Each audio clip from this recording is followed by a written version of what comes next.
Halo, Julprit, pace bene, masih di Mea Culpa. Saya menemukan satu berita yang menurut saya menarik. Dosen bersama dengan para mahasiswanya dari satu universitas seminari Protestan Evangelikal memutuskan untuk masuk ke dalam gereja Katolik. Setelah studi yang cukup panjang dan memikir-mikirkan akibatnya kepada keluarga, kepada pekerjaan, kepada jabatannya, tetapi mereka mau menjadi Katolik.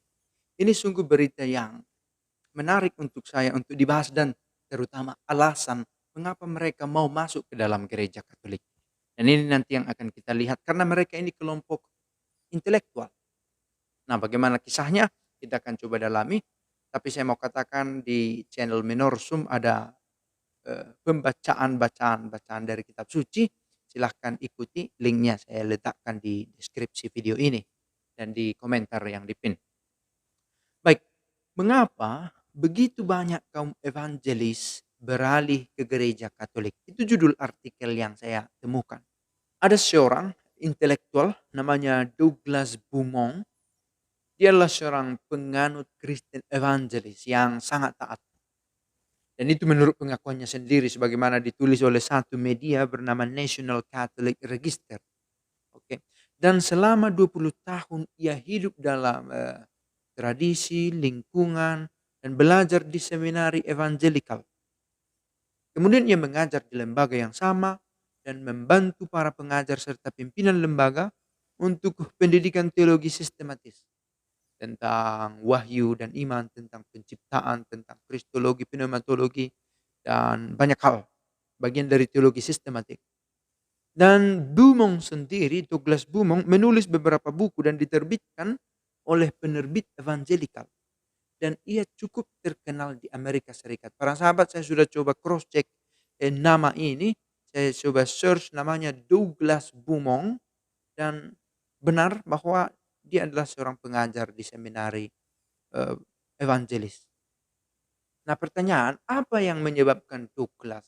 Kok bisa dia yang sudah 20 tahun berkutat di dunia akademik yang bisa mempertanggungjawabkan imannya secara rasional di Kristen Protestan evangelis mau masuk ke dalam Katolik. Kok bisa? Bahkan bukan hanya dia, eee, puluhan siswanya, alumni dan dosen yang dikenal konservatif berani meninggalkan tradisi evangelis yang telah lama menjadi rumah rohani bagi mereka. Tentu ini bukan hal yang gampang ya, melepaskan yang sudah begitu lama dipeluk untuk kemudian masuk ke dalam satu kebudayaan yang baru, di lingkungan rumah yang baru.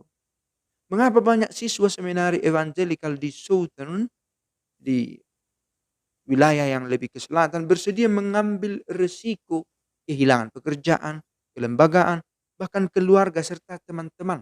Lalu memeluk agama yang dulu pernah mereka tolak dan mereka katakan sesat, eee, menyembah berhala, teologi yang sudah mulai lepas dari kitab suci dan seterusnya, yaitu tentang Katolik.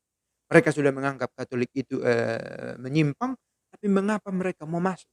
Nah, itu pertanyaan-pertanyaan yang muncul di benak orang yang tahu tentang kisah itu.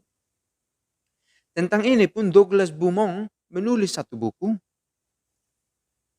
Evangelical Exodus, Evangelical Seminarians and Their Path to Rome. Ini diterbitkan oleh satu penerbit yang cukup terkenal dari Amerika Serikat. Beberapa kali buku dari sana juga saya pakai. Ya begitulah, terima kasih kepada perpustakaan dan, internet. Itulah Ignatius Press, satu penerbitan yang Katolik. Nah, termasuk di antara para konversi, para orang orang-orang yang mau masuk ke dalam Katolik itu, ada Francis dan juga berkontribusi dalam penulisan buku ini, ada Francis Beckwith, dia adalah profesor studi filsafat, gereja, dan negara di Universitas Baylor. Juga ada Joshua Betancourt, seorang pendeta kapelan di rumah sakit Katolik, dan Andre Preslar yang pernah ditabiskan menjadi imam Anglikan pada ritus Bizantium. Serta ada 7 orang lainnya di mana semuanya bergelar master, orang-orang yang terdidik. Meskipun terdapat 10 orang yang berkontribusi terhadap penulisan buku itu, tapi Bomong melaporkan bahwa ada lebih banyak lagi orang yang berkontribusi, memberikan pemikiran dan pengakuan tentang pertobatan imannya, eee, akhirnya menjadi Katolik, pertobatan iman, pertobatan, konversinya menjadi Katolik. Nah, dikatakan mengapa? Alasannya bervariasi. Para penulis memberikan kontribusi kontribusi dan kesaksian dari perspektif yang berbeda-beda, sudut pandang yang berbeda. Ada yang tentang keaslian kanon kitab suci, ada tentang identifikasi ortodoksi Kristen, keaslian kanon itu soal bagaimana kitab suci terbentuk sebenarnya. Dan ini dipelajari dalam sejarah, identifikasi ortodoksi Kristen, supaya kita bisa mencari identitas dari keaslian Kristen itu, toh dituntut studi dan kembali lagi ke sejarah. Dan kemudian mengapa mereka ada yang mau masuk Katolik? Problem doktrin Protestan tentang sola scriptura itu bisa menjadi sandungan katanya menurut keterangan yang ditemukan dalam buku ini, Evangelical Exodus. Lalu hal yang sederhana tetapi penting juga, banyak yang tertarik dengan karya seni gereja Katolik. Karya seni tidak sesat itu menurut Katolik, yang nyata dalam musik, seni, arsitektur, bangunan ya, dan sangat penting untuk dicatat bahwa banyak dari para penulis tidak pernah berbagi pikiran mereka dengan orang lain sebelum buku itu diterbitkan. Jadi mereka pertama sekali merilis pemikiran mereka dengan merdeka lewat buku itu. Nah, lalu dia katakan, Douglas akhirnya bercerita mengapa dia mau menjadi seorang Katolik. Ada beberapa hal yang membuat saya kembali berpikir tentang gereja kuno ini. Meskipun saya telah mempelajari Alkitab, saya ingin tahu lebih banyak tentang pembentukan kanon kitab suci. Studi, studi lebih dalam, menuntun dia menjadi Katolik. You see betapa pentingnya studi? Kita tidak mau katakan melulu hanya karena studi, tentu karena dia punya dorongan di dalam hati dan dia terbuka untuk dorongan itu. Saya tertarik pada sifat ortodoksi, keaslian itu namanya ortodoksi, bukan gereja ortodoks, itu sudah pengertian yang lain. Ortodoksi itu artinya keaslian, keautentikan. Di antara semua orang Kristen, bukan hanya dengan orang-orang di dalam lingkungan saya. Dia mencoba melihat lebih luas dengan sudut pandang yang lebih kaya tentang siapa itu Kristen dalam hidupnya. Tapi juga ketika seorang belajar dan berbicara dengan seorang Kristen lainnya, baik dalam denominasi besar maupun kecil, ada diskusi yang terjadi dan dialami dan ada hal yang selalu muncul. Selalu saja ada satu langkah untuk bergerak pergi. Artinya pembicaraan, diskursus, bertukar pemikiran menuntun dia pada pencarian lebih lagi, selangkah lagi untuk lebih mendalami iman dan akhirnya itulah yang menuntun dia menuju ke kekatolikan. Dalam perjalanan studi dan pekerjaannya, Bumong menemukan lebih banyak pertanyaan daripada jawaban, khususnya berkaitan dengan sejarah gereja. Sejarah gereja, ini bagian yang menarik. Sejarah gereja berarti mengetahui masa lalu. Nah, pertanyaan, seberapa tahu kita tentang masa lalu itu? Pada waktu ia membantu pendiri seminari, dia asisten pendiri seminari itu dulu. Pendiri seminari itu adalah Dr. Norman Geisler, bisa juga di-search nama ini. Waktu itu dia membantu Dr. Norman untuk mengedit satu textbook, buku diktat teologi sistematis volume 2 dan 4. Dan Bumong mendapat tugas untuk membaca sejarah bapak-bapak gereja. Bapak-bapak gereja awal itu abad zaman patristik, sudah masuk abad kedua sampai abad ke-7 barangkali. Itu menjelang ke abad pertengahan. Dan Beaumont mulai mengidentifikasi kembali bagian-bagian yang mendukung tulisan Geisler, tulisan si pendiri seminari itu, tentang sifat keselamatan gereja dan akhir zaman, tentang pentingnya gereja, dan ini faktor yang sering terabaikan. Dengan banyaknya denominasi sekarang, orang menjadi kehilangan arti tentang apa itu gereja. Satu komunitas. Dan ini yang hilang dalam diskursus hidup beriman, kekristenan, seringkali terabaikan. Dan itu adalah mimpi buruk bagiku, kata Beaumont. Mimpi buruk dalam arti yang selama ini tidak terpikir olehnya, akhirnya muncul gereja adalah sesuatu yang perlu untuk keselamatan. Ada perbedaan antara yang diajarkan oleh Dr. Geisler dan apa yang dia temukan dalam sejarah gereja, dalam pengajaran para bapak-bapak gereja. Dia temukan gap. Dan itu menjadi lompatan bagiku, kata Douglas. Dan Douglas sangat tersentuh dengan apa yang ditulis oleh Kardinal John Henry Newman yang sudah lebih dulu convert dari Anglikan menjadi Katolik. Untuk mendalami sejarah gereja, berhentilah menjadi Protestan.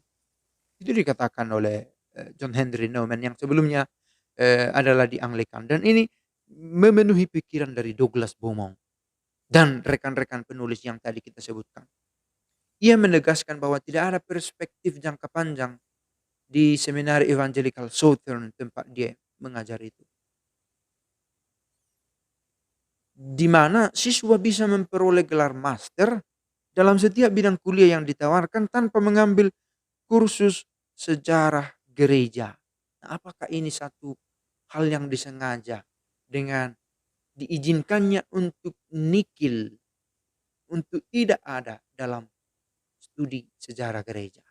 Dan ini ditemukan, disadari oleh Douglas Beaumont, rasanya ini ada yang tidak benar. Mhm. Lalu muncul pengakuan lain dari orang-orang kontributor dari buku yang ditulis oleh Beaumont itu, Evangelical Exodus itu.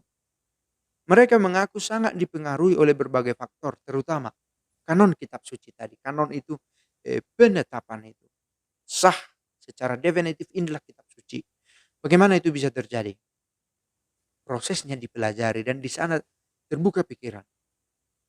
Ortodoksi Kristen dan dua masalah yang paling sering dikutip oleh penganut Protestan, sola scriptura dan sola fide.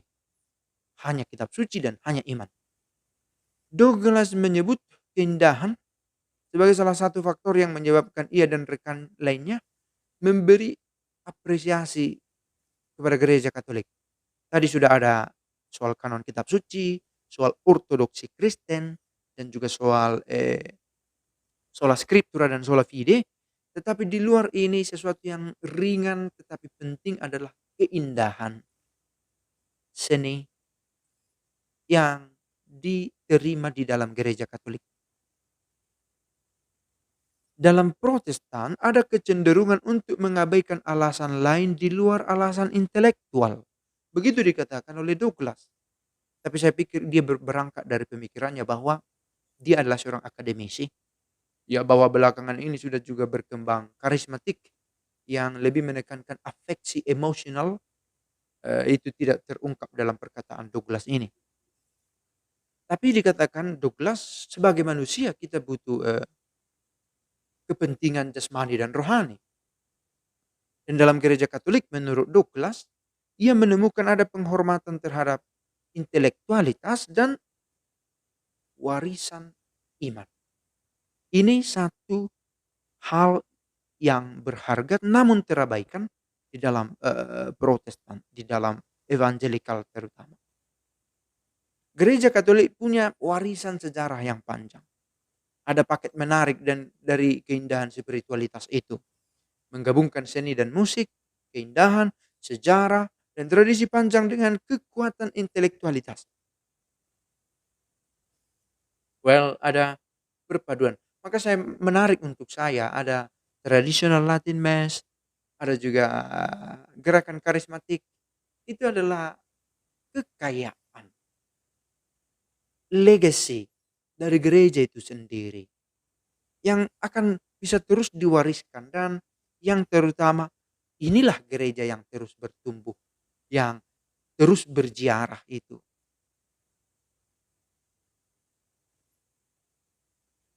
Kesaksian-kesaksian pribadi dari orang yang telah beralih itu menginspirasi Bomong. Artinya teman-temannya berkesaksian sekalipun tidak dipublis, dan Douglas Bomong merasakan itu dan terinspirasi oleh kesaksian temannya. Lalu ia ingat akan kesaksian Thomas Howard, Scott, Kimberly Hunt, Scott Hunt, itu nama yang sangat terkenal, dan beberapa lainnya yang telah berjuang dengan masalah yang sama dan menemukan jawaban yang sama. Dan kesaksian itu sangat penting. Ada dua kesaksian yang menurut Douglas amat penting. Ada Brandon Dam yang melakukan penyelidikan tentang teologi Katolik di bawah bimbingan seorang profesor, dan dalam sebuah grup diskusi kampus yang disebut kebenaran buket. Ada satu teori yang dia rasakan membantu dia untuk yakin menjadi Katolik, dan satu lagi kesaksian dari John Betancourt yang telah bergabung dalam gereja Katolik, memberi introduksi atas apa yang disebut sebuah tim. Timnya orang kudus intelektual gereja Katolik yang memengaruhi dia. Ada Aquinas, Anselmus, Agustinus, dan studi tentang awal gereja. Dan ini nama-nama yang muncul ini memang berpikir tentang katolisitas berangkat dari pemahaman rasional yang bisa dipertanggungjawabkan. Ini dikutip dari National Catholic Register, satu media online eh, Katolik yang kemudian diterjemahkan oleh salah satu media di Indonesia. Saya pikir ini bisa menjadi materi refleksi, bukan untuk menarik orang terutama, tetapi membuat orang Katolik sadar atas kekayaan iman yang dia miliki. Saya pikir itu hal yang penting. Pace bene.